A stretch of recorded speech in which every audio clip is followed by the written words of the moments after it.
உலகத்திலே மிகப்பெரிய flight manufacturing கம்பெனியான Boeing இந்த நிறுவனத்தை பற்றிய ஒரு சில ஆச்சரியமான தகவல்களை நாம் இந்த சீரீஸில் பார்ப்போம். போயிங் நிறுவனம் சுற்றுச்சூழலுக்கு உகந்த போல அவங்களுடைய விமானங்களை வடிவமைச்சிட்டு வந்துட்டு இருக்காங்களாம். அதுக்கு பேர் வைக்கிற விதமாக, அதாவது ஒரு ஃபன்னி வேவில் வைப்பன்ட்டு ஒரு மப்பட் கேரக்டர் அப்படின்னு சொல்லுவாங்க. ஃபோசி கெர்மிட் க்ரூசர்னு வச்சுருக்காங்க. ஃபோசி மீன்ஸ் ஓப்பன் ரோட்டார்களுடன் வரும் விமானம். For the next gen RISE open rotor engine.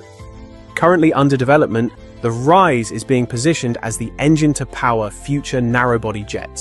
And Kermit Cruiser என்னன்னா லெஸ் நாய்ஸ். உதாரணத்துக்கு இப்போ நீங்கள் விமானத்தோட சவுண்டுன்னு பார்த்தீங்கன்னா எங்கே போனாலுமே நம்மளுக்கு அந்த சவுண்டு வந்து அவ்வளோ சத்தமாக இருக்கும். அந்த சத்தத்தை குறைக்கிற வகையில் தான் கெர்மிட் க்ரூசர்ன்ட்டு ஒரு பேரை வச்சு அவங்க ஒரு விமானத்தை உருவாக்கியிருக்காங்க. அது வந்து லெஸ் நாய்ஸ் கொடுக்கும் அண்ட் ஃபியூவல் கன்சியூமர் கம்மியாகும்.